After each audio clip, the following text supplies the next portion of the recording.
What are your thoughts on the effect of... Oops, wrong way. I'm just going to keep going straight. What are the effects of kind of student debt? And what are people saying about student debt, and how do you think that's affecting their financial behaviors?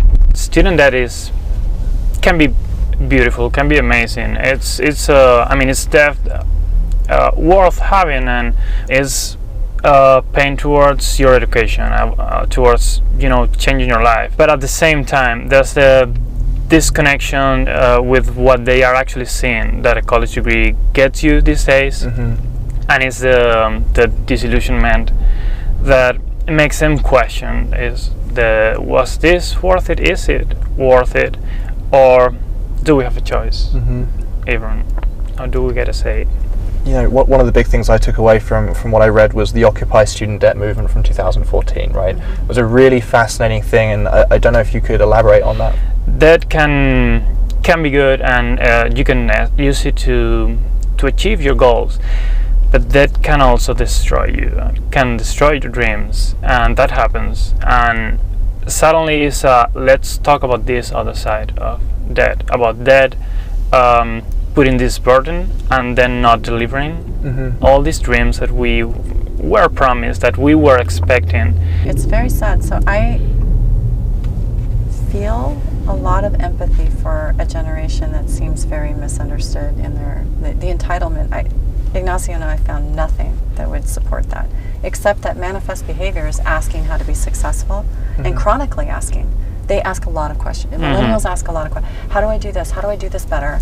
Hey, when's the due date? I wasn't clear on this. All these questions that they ask look like they're entitled. They're entitled to change the date. They're not asking really to change the date. They just want to know exactly when it's supposed to be done, because they want to succeed, because failure is really painful. There's a miscommunication that they expect to succeed on their own merits, but as a community and as a generation with help from each other. And it seems like that perception is being taken all wrong. They're looking at the actions of what millennials are doing and thinking that they just want to be successful and they don't want to have to do it themselves or own it themselves. They want to come. I know when Ignacio, when you taught, they love office hours much more than 10 years ago. I would be alone during office hours 10 years ago. But now they're like, hi, I just wanted to ask about this assignment. And people imagine that they want the easy way out of an assignment when they really, like you said, want to succeed on their own merits. They want to understand what are the elements that comprise success. They are focused on that to the point that some people might read that behavior as entitled. I'm entitled to an A, so how do I get it? But it's like, I'm scared I won't get this A. Exactly how can I achieve this without failing publicly? Right? And that says something, I think, about their motivation and their ambition, and they want it. But it also says something about their insecurities. Yeah, they're very insecure. I believe, and I find it hard to have the insecurity and entitlement in the same conversation. And yet everything we looked at with the words, those weren't entitled, they were insecure. Fear and entitlement kind of are antithesis, they don't But they don't work look well. The same. The behavior that would drive them could look the same, and if you're not imagining someone's best intentions, you could say, oh, that's entitlement, when actually it's not. And I think that this is a generation of people who are scared that they won't succeed after spending all of this money. Our larger institutions aren't funding education the way they were, so the burden has fallen to families and students.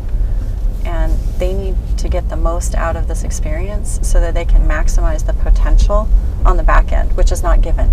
They don't feel it's entitled and given. They want to know, how do I get the most out of this degree so that I can be one of the lucky ones that gets the job?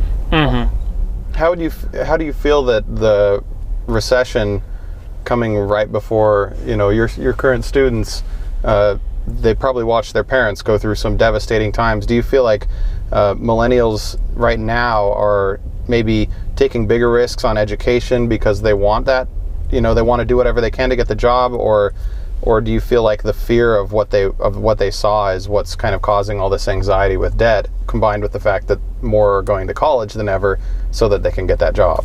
So I would say, and also you might feel differently, but I think students are betting on themselves because the institutions let them down. So they know that that there's not something easy out there. They can buy a car and feel good for a while, but they want to know how can they change themselves in any meaningful way, so they invest in education. Do you think that's a product of watching the recession happen? Yes. Yeah, very Because much everything so. else failed them.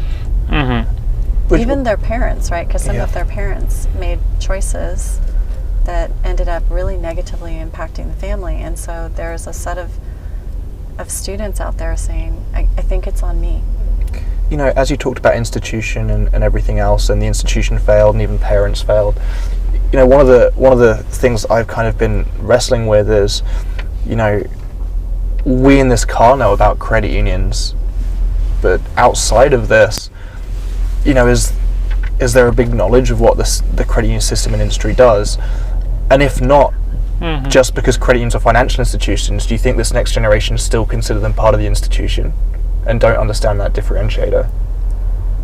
I mean, the end game is they don't understand. But Ignacio, tell them your thoughts, because you have some great ones on that.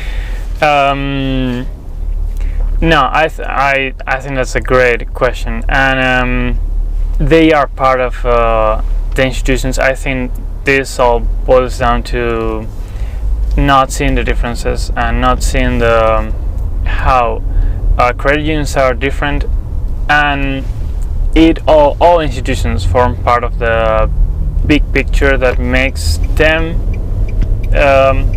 get in this cycle of college education, whether that gets you a job or not, and internships, and just hoping that things will be better. I think the big mistake here is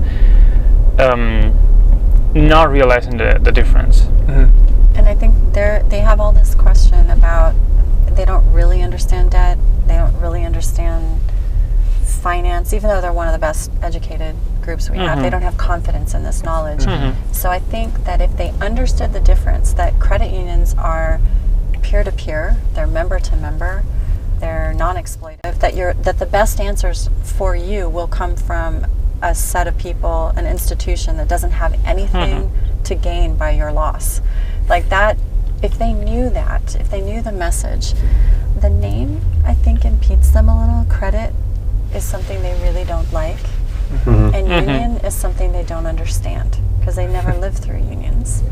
It's like something a little, I think the name might be problematic for them, and then they just don't know, because it seems strange, and I know you guys have heard this before, but it seems strange to me that credit unions are not in that crowdfunding discourse. Nobody's talking about member-to-member conversations. This is not happening. Credit unions are crowdfunding by definition. By definition. The original peer-to-peer lenders. The original ones. Why are they out of this conversation? Right.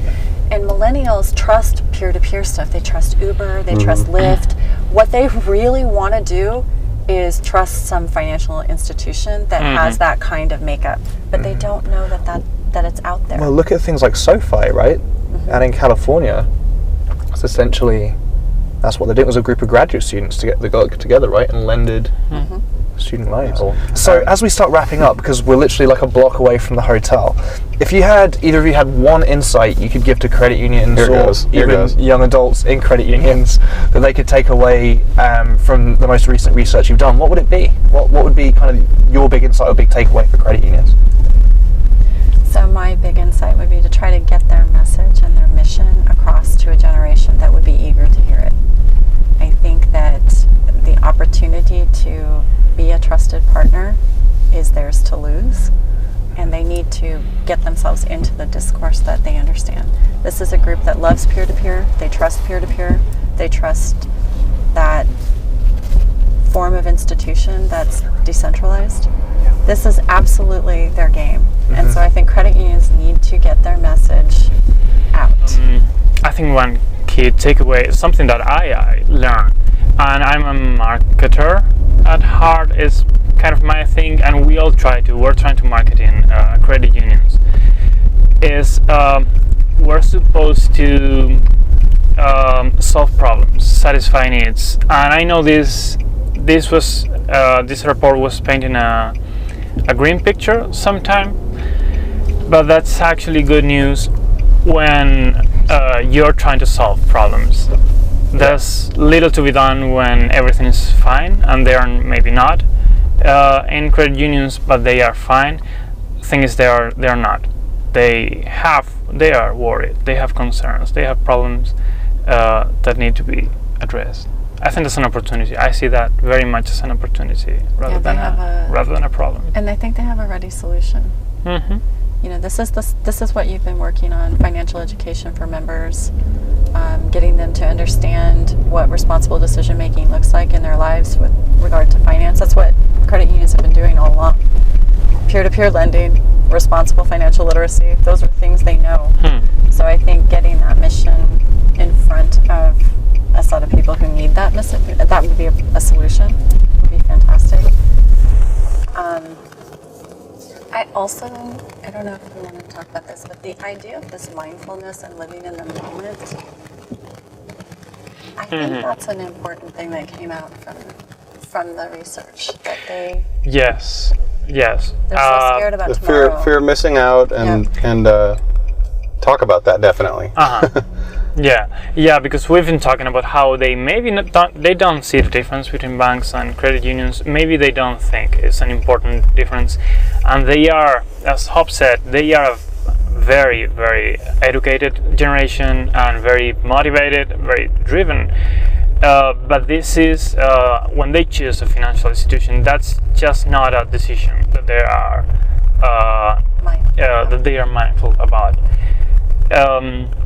And that can be a part of the conversation. They can show that same motivation, they are smart, and that same mindfulness to think about what's good for them in this. Don't let your dad choose your bank. Kind of message. Don't just choose what you saw, and to do some research. Do all of the decision-making things that you ordinarily do, and think about banks, because I think they think there's one choice: banks. Yep. Okay, so Awesome. Well, thank you so much for being here. So we had Hope and Ignacio from the University of Arizona, and it's getting kind of dark, so I'm not sure how this is going to come out. We can surely lighten the video up, but thank you so much for hanging out with us, and we look forward to having dinner tonight. Thank you so much for your insight. Yeah. Thank you. Yeah, Thank you. awesome. That's hopefully it fun. works out.